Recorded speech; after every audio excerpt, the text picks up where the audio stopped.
Europe 1. Vous écoutez Culture Média sur Europe 1, 9h30, 11h avec Thomas Hill et votre invité ce matin, Thomas. Bah oui, je reçois ce matin Antoine Decaune parce que le festival de Cannes approche à grands pas. On est à 7 jours là du lancement, un festival durant lequel on vous retrouvera tous les soirs sur Canal pour une quotidienne. Alors qu'est-ce qu'il y aura dans cette émission à part vous, ce qui est déjà un atout considérable? Ce qui est déjà un atout considérable, je ne vous fais pas dire. Il y aura en fait, on a déjà fait ça l'année dernière, on l'a aussi fait à la Mostra de Venise. C'est une pastille quotidienne qui dure environ 17 minutes, qui est constituée d'une ou deux interviews des forces en présence, que ce soit des réalisateurs, des acteurs, tout ce qu'on veut. Ouais. Et puis l'ambiance générale, tout ce qui se passe là-bas. Donc on va suivre la montée des marches aussi. Les montées des marches avec Didier Alouche évidemment, et puis ce qui se passe à Cannes, hors le tapis rouge et hors les grandes projections. Et il y aura aussi le palmomètre, ça revient ça? Le palmomètre aussi. Racontez-nous le principe du palmomètre. Le principe, c'est que ce sont les journalistes du Cercle qui viennent en quelques mots donner leurs premières impressions.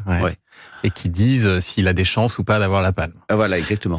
Vous savez déjà quel invité vous allez avoir pour votre première ou ça se joue au dernier moment, ce genre de choses? Première, écoutez, je touche du bois et je vois qu'il n'y en a pas dans votre studio. Touchez votre tête, touchez votre tête. Je rêve, j'espère qu'on va avoir Meryl Streep. Ah ouais. Ce serait me rouler par terre pour avoir Meryl Streep, que je n'ai jamais interviewée et qui est une actrice que je vénère plus que toute autre. Et comment ça se joue la programmation de ce genre d'émission? Est-ce que c'est vraiment au jour le jour, en fonction de ce qui se passe à Cannes, que vous arrivez à décrocher des artistes? C'est le jeu, c'est un peu ce qui s'est passé aux Oscars cette année, où je suis allé faire un tour avec mon ami Didier Alouche. Ouais. C'est un peu une foire d'empoigne, quoi. On a l'impression d'être au salon de l'agriculture des Maquignons, avec, vous savez, vous levez le numéro, moi. Faut être bien avec les publicistes, faut être bien avec les distributeurs, faut être bien avec... il y a tout un petit jeu en coulisses. Vous-même, vous y allez? Vous essayez de décrocher? Non, j'ai passé l'âge de cette connerie. C'est ça. Vous êtes programmateur pour ça. On a une équipe d'enfer qui s'occupe de ça.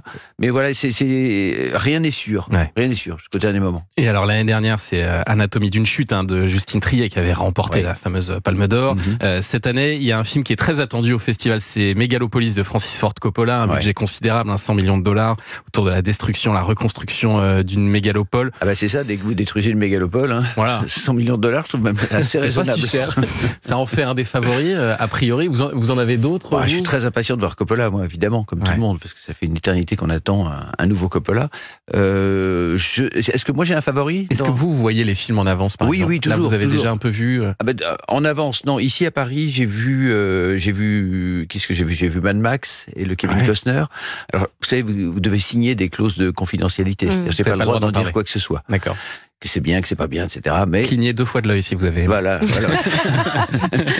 Dans le Mad Max, un tour de roller coaster comme d'habitude, absolument génial, dont je ne dévoilerai rien. D'accord. Si ce n'est qu'il y a beaucoup de punk à chien et de la musique de Stomp derrière. On voit, là par exemple, je sors de votre émission, je vais voir le film de Quentin Dupieux qui fait l'ouverture. Ah, super. On essaie de s'avancer un peu. Parce qu'après, quand on est pris dans l'énergie cannoise, soit on va au Projo du matin à 8h30, qui sont un peu chaudes quand même, ou alors c'est difficile parce qu'il y a des projets dans la journée, mais si on est occupé à aller faire des interviews, donc on a intérêt à prendre de l'avance. C'est pas très passionnant tout ce que je vous raconte. Si, c'est passionnant. Vous parlez des films, par exemple, quand vous allez voir une projo à Cannes, vous êtes plusieurs journalistes, plusieurs animateurs, vous en parlez après, vous débriefez? Comment ça dépend du film. Honnêtement, non, on fait pas de débrief après. Non. Mais ce qui est marrant, c'est la fameuse projo de 8h30 pour la presse, parce que c'est très tôt, 8h30 à Cannes. Puis il y a des fêtes la veille, souvent. Ça va jusqu'à tard dans la nuit. Mais cette projo-là est très révélatrice. Parce qu'en fait, vous voyez, vous savez déjà au feeling de la salle comment le film va être reçu. Vous le sentez tout de suite.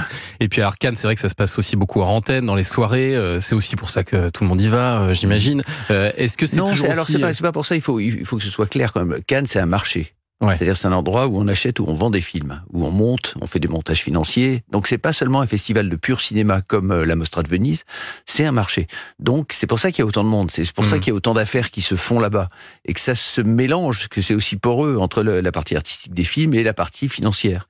Et est-ce qu'il y a vraiment tant de fêtes que ça? Est-ce qu'il y en a autant qu'il y a 20 ou 30 ans? Parce que vous avez connu aussi. Je peux pas faire de comparatif parce que moi je fuis les fêtes. Ah oui, d'accord. Je fuis littéralement les fêtes le soir. Moi, je suis au lit à 10h30. Je fais un bonnet de nuit à Cannes. Vous êtes à la projo à 8h30. Je suis à la projo de 8h30, ou alors si j'ai une projo, il peut m'arriver d'aller à la projo de minuit. Il y a aussi des projos en compétition à minuit, mais non, je suis pas du tout un un fêtard. Parce que contrairement à la légende. Bah, bien sûr. Mais c'est vrai qu'on y pense avec vos grandes années, Nulle part ailleurs, Le Grand Journal à Cannes. José Garcia.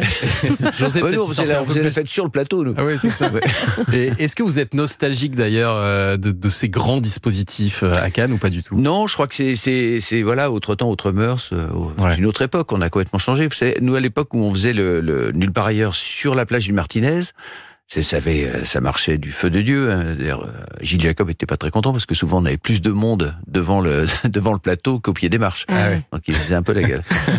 Mais c'était une autre ambiance. C'était je sais pas comment vous dire. On peut pas refaire à l'infini les mêmes choses. Oui, bien sûr. Donc maintenant, on s'intéresse de beaucoup plus près au cinéma, on fait moins de spectacles. Mais après, si d'autres ont envie de le faire, qu'ils y aillent.